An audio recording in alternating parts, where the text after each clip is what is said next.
First, I will give kind of scope and broader context, and then I will dive into some examples where we did some projects in historical buildings. Let me start with this picture. This is also a draft or a picture that I was hanging in my office, and I'm looking every day to, and it represents the current situation where we're living in. It's actually a timeline. Every line represents 1 year, and the color, the bluer it is, the better conditions it was, because it gives the average temperature on Earth. Starting somewhere from 1850 till today. And after the Industrial Revolution till today, and you see the last 20, 30 years, temperatures are rising, and this is the problem or the battle we have to fight. And I believe, and we discussed it already, and maybe yes, it's true, historical houses are maybe only a small part of the exhaust of CO2 or emissions, but even historical houses can do something on this problem, and I think it's the responsibility of all of us to take responsibility in that. Going more in detail, and also if I reflect to the presentations we have seen before, we have a huge amount of energy demand. And if you check that, actually around 50% is used for heating and cooling of buildings, 30% is for your transportation, 20% is in electricity production.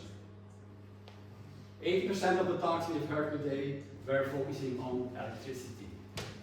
How can we create more electricity? Which technologies can we use for creating electricity? And it's a good thing that we are focusing on that. And you see that from the part that is required, 26% of the demand is already done in a sustainable way. But if you compare this with the heat production, 50% is demand. We only produce 10% of that in a sustainable way. So there's a big job to do. So we focus on this part. It's the huge chunk of consumption that we try to make it more sustainable. And the other thing that you also see is, you see that the renewable energy, the electricity production for electricity is rising. So we know better, we have better technologies to make a sustainable energy, while the trend for heating and transportation remains more stable. What we're trying to do is actually try to use this to make this more sustainable. And how? That's what I will go to tell you in the next slides. But first of all, if you go in every city, and this is my hometown Leuven, Belgium, it's where we are living, where our company is also operating. But if you make it for every city, think on your own city, there are two things. On one hand, you see in the center, there's a huge energy demand, heat demand. So the red squares represent, the redder it is, the more heat is required. So you see, really the centers are the most dense populated areas. So there's also one thing extra remarkable. Most of the cities does have a water source. Because back to the ages, we are used to live close to water, to use water for a lot of activities. Food, transportation, pleasure, and so on. What we're trying to do is try to combine this water as an energy source for creating sustainable heating. And in our hometown Leuven, with a very small river, people who are being there know that this is a small city. It's not comparable to the city that we have in Prague. It's around 2 cubic meters a second of flow rate that we have. And we can heat 67% of the domestic heat that is required in that time. So this is a small source that actually can deliver a lot of heat. And how can we do that? It's by using heat pumps. We heard already about the heat pumps, and that's the only thing I don't believe from the previous speakers. Heat pumps can be useful in historical buildings, and you'll see later on in my talk. But what is a heat pump? I'm not going to explain on the technical side, which I can, but if you are interested, after the presentations. But actually, what is a heat pump? Well, we have a traditional heating based on natural gas or oil, and we have some losses, 10%, 10%. Losses, 80% is useful energy. If you convert this to a heat pump technology, then you use a kind of natural source. It can be the geothermal, it can be the air, and it can also be surface water as a natural source, and you add some extra electricity, and combining both, you can create the amount of heat that is required. So it's the same amount of heat, only you use a natural source and a small part of electricity. Referring to what I said, and we are going to use the electricity which we know how to make it sustainable and bring it in our heating technologies. So that's, if you just use what we call gray electricity, is grid electricity. But if you have the chance also to use with graded energy or green electricity, in that case you are able to come 1%, like carbon neutral. In a traditional way, you have the opportunity to reduce your carbon emissions with 50 to 60%, which is already a huge amount, and it's already a good thing. Right, so as I said, I'm representing EXTRAQT. It's a young engineering company founded around 3 years ago. You see, we are growing. Actually, the co-founders were the three of the first three in growing. Jan, Sebastian, present here, and myself.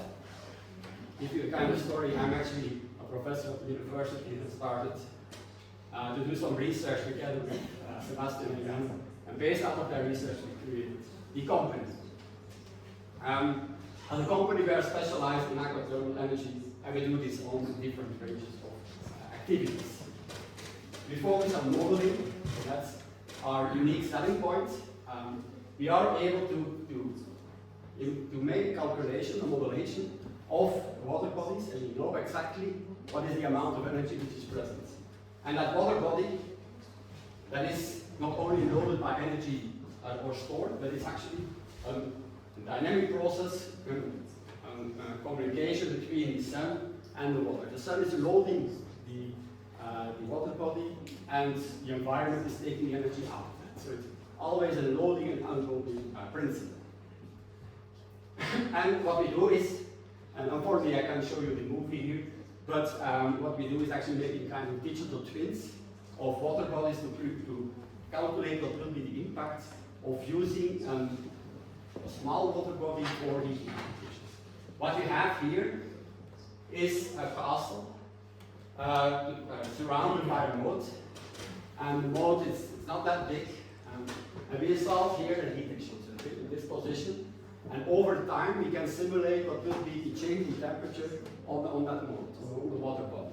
And as you can see here in the graph, in high peak moments, we had a local effect of minus 1.5 degrees. That's a local effect that you see. It's spreading out over the entire water body, and it remains stable. If we do this a long time with these simulations, we see that we never go higher or lower than around minus 1.5 degrees. Because it's a dynamic process, it's loading, unloading. And this is really a peak moment, so this is under control. Because it's a big concern from our side also. We are using the natural sources, we would like to protect them and keep them in good condition. So we just install that amount of heat supplies units as it is present in that water. What is what we do? As I said, actually take your water body as an empty battery, bring it in nature, load it by nature, and the main loading is done by the sun, and then taking energy out of it, loading and unloading. And just a little bit help, the electricity is the extra that we need to bring it at the level, at the temperature level that we require. Here is a lot of energy inside, but it's present at a low temperature, huge amount of energy at low temperature. The electricity rises the temperature to the level that you require. And heat pumps can, and indeed they are optimal at 35 degrees, but they are very efficient also going to 55, 70 degrees. They are less efficient than going to 35, but you can make a business case that makes it affordable and do it in a profitable way. Knowing this, that's our key, and that's not every company can do that. If you ask it to traditional energy companies, they will give you wrong numbers. Based on our digital modeling, our digital twins, we know exactly what the amount is of energy, and we can make it out more than what you were expecting to do it in a traditional way. We know that, and we connect it to proven technologies. Heat pump technology is not something unknown. It is actually rocket science, or it is rocket science. It is daily business of plenty of people. And so we have a heat exchanger that we install in the water body, make some tubing, we install a heat pump in the basement, and based on there we do the distribution and we bring all the heat to the places that are required. To give you some examples, I'm going to show you 2 examples where we installed that system that I'm talking about. Maybe some of you know the place. It's a big castle in Belgium, the castle of the family de Merode. It's in Westerlo. The building is from the 14th century. It's already 600 years old. Of course, there are things changed all the time, but it is rather traditional. It does have a moat, so there is a lot of water present. The depth of the moat is not that big, so it's 1.2 meters, so it's not 2 or 3 meters, so it's just hip size depth in the water body. We bring in heat exchanger. In that place, it is only 25 square meters of heat exchanger that we have to install, so it's a limited surface also that we use. We have piping going through the lake or the moat, going into the building. You see the piping here, and then this is the magic tool. The heat pump that levels the temperature to the required temperature. So this is the entire system that we installed. So this is now landside. We brought it inside in the lake, and it is covered by the water, so it's invisible. So that's also a big advantage of the system, that you can't see what it's done. Another example, maybe you also know, is also a case in Belgium. It's Le Jardin d'Eau in Angoisse. It's a very nice castle. The installation there is larger because the owner is now doing a renovation, and it's an in-depth renovation that he is doing, and he will bring it to an energy level, which is the high standard actually that we have in normal houses. So there will be floor heating and so on present, although it still requires 140 kilowatts of heat supply, so that's large amount. So we installed there again the same type of heat exchangers. You see that the number is higher. So in the Merode it's 50 kilowatts. Here it's 140 kilowatts. The number is higher, but you see the amount of surface that we are using is quite the same. The reason is that the depth of the water is higher. So there it's 1.6 meters that we have, so we can install larger heat exchangers, so the required surface remains equal. See the heat exchangers, you have the transportation, and then again, this is just a piping, a traditional piping that we have to bring everything on in the building, a technical room, and then heat.